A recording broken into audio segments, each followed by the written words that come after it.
old Chainsawbob here. This is Sunday, I think the 20th or the 21st of March.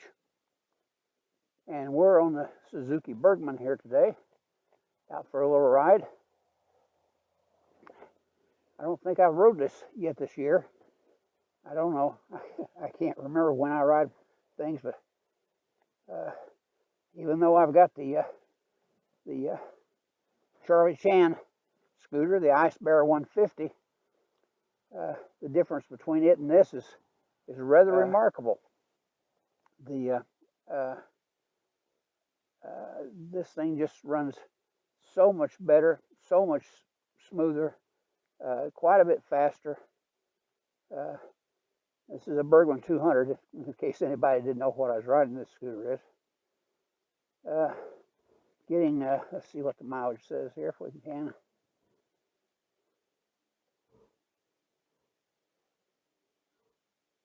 Oh, I got the side stand down there, so it's right.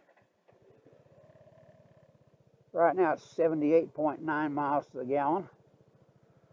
I guess with the sun and everything, I don't know whether you can see that or not, but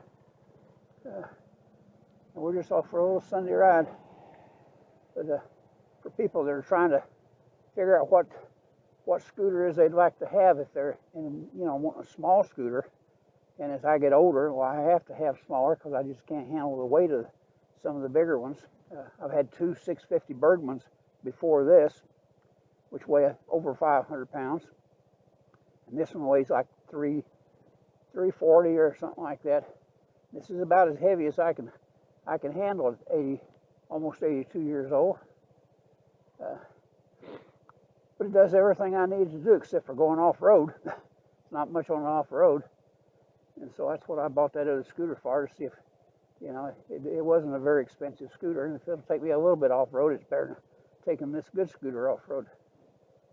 So it's kind of a work in progress. And this one I've pretty much got the way I want it. But I'm off just for a Sunday ride. And it's a beautiful, beautiful Sunday. Got to watch the motocross last night on TV from Indianapolis, and this morning I watched the flat track from Daytona, from Volusia Fairgrounds. Got to watch that, so I'm all hipped up on bikes and stuff today, being an old time racer, and somebody that really enjoys watching motorcycle races nowadays. So I'm in a good mood today, and we'll try and have a nice little ride here, see what turns up. As I get ready to go, here comes cars. I'm going to take you down a little road here that I'm not sure that I've ever taken you down before. If I have, I forgot about it, because I've got 860 some odd videos on YouTube, and I tend to forget some of them, But anyway, it's just a little backwoods road. One of my favorite kinds of rides, it's just to take these old country roads and ride down them. Alrighty, let's just go on down the road here then. I'm glad you're along to ride with me today.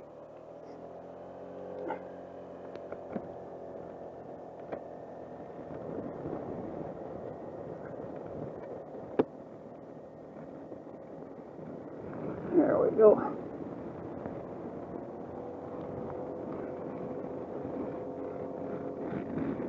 Just love these backcountry roads.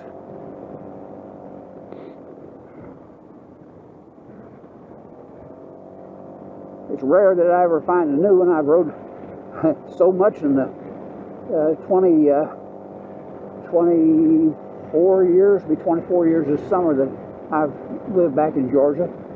I was born here, but I left when I was 11 years old, moved to Indiana, and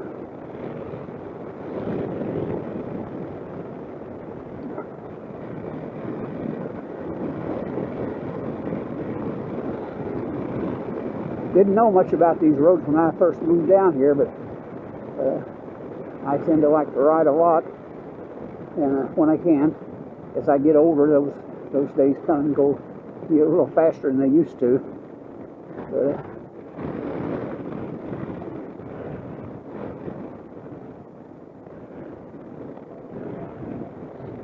It's a pretty spring day. Some of the some of the trees are starting to bud out and stuff. As you can see over there, those are Bradford pear trees. That's what those things are. God awful tree. Don't ever plant one in your yard. I've got 3 of them and I wish I never had any. But so they tend to proliferate. And they got thorns and stuff on every inch of them. They're hard to trim and cut down. But, well, I guess I've only got 2 now because I cut 1 down already. And it keeps growing back, trying to grow back. There's my mountain private housing development.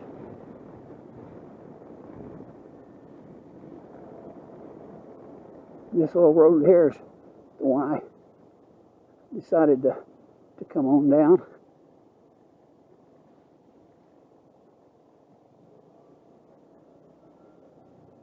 They only paved this a year or 2 ago, I guess it was. And I hadn't been too awful long ago. It was dirt. But it's just out here in the mountains and pretty land. Cabins up on top of that ridge up there. Cabins obviously down there behind that gate. Get to see some of that old red Georgia clay there on the bank there where they cut it down. The deep ditches on the side of the road for the water runoff. You don't want to run your bike off in there, I'll tell you.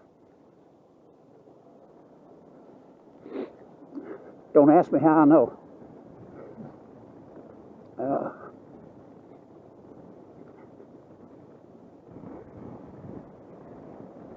This is kind of a bumpy little road. I'm kind of surprised at that.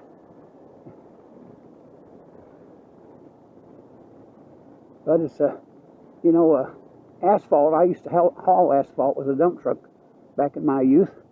I had a dump truck. And asphalt, there's 2 stages to it. There's binder, which is the bottom layer of asphalt, which contains 8 stone, which are pretty good sized rocks and stones, and of course tar and sand. And then there's the topping. The topping has the little bitty rocks and tar and sand, and it's much smoother. You see, so they just put the bottom layer is all they put on these little back roads. At least they're paved, you know. Keep the dust down and whatnot.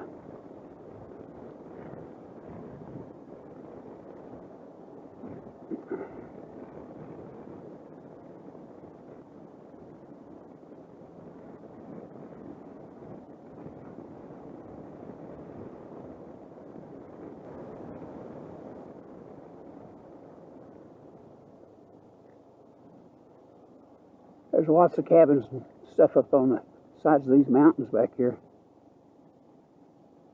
When we first moved down here in 1998, I looked all around over in here trying to find something that I thought would work for us, but never did quite find the right one. Kind of glad I didn't. It's probably a little bit hard in the wintertime, the bad wintertime, to get in and out of this place over here. Where we live now, it's real close to everything. Yeah. A couple of minutes away from Walmart and the store and all kinds of stores and restaurants and stuff, gas stations. Where here you got to drive 10 miles just to get to one, you know. But it sure ain't as pretty as this is. So look at that over there.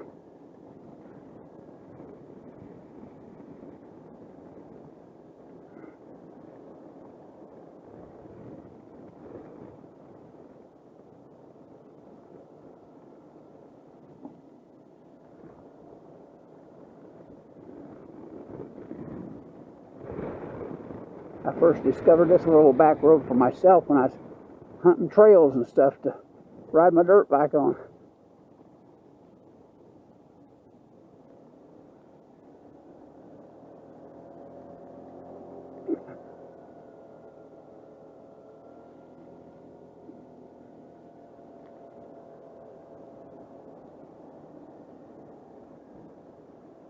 This little road that goes off to your left right here. Well, we found a cabin up there that we kind of liked, but it didn't have any place to put a garage or any place to store a car, and they only had room for 1 car. I moved down here, I had 5 motorcycles and 2 cars and a truck. And didn't exactly have room to put all that stuff. Everything's a compromise. You can see some of the cabins over there. I'm glad I come down through here. Beautiful ride.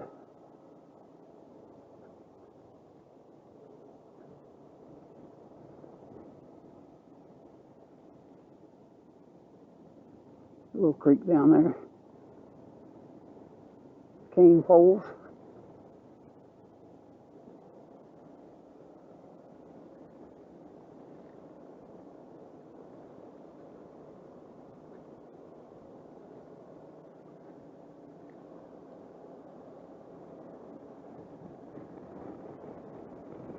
Got my old GoPro Hero hooked up here on the handlebar mount.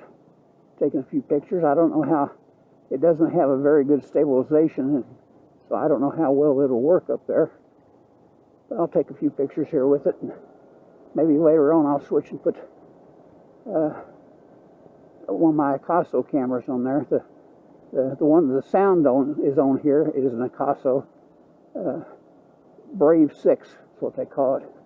And I got an Akaso V50 Plus or something other with me too. Take pictures with. And this old Hero 3 here, I'll have to hand it to GoPro for one thing. They made a good one when they made that. I've had that thing for, I guess, 9 or 10 years now, and it's never failed me, except for maybe having a bad SD card once in a while or something like that. And but it's always worked. But then I spent big money for a GoPro 7, and it lasted about, oh, I don't know, I think I got maybe 2 videos out of it or something like that, and it conked out. And GoPro wasn't too interested when I tried to call them and see what I could do about it. They didn't seem to really care. They said, well, you just probably got a bad SD card or something other. Some service some service I got from them. I don't know, whether that's common or not, but it certainly soured me on them. I'll never buy another one.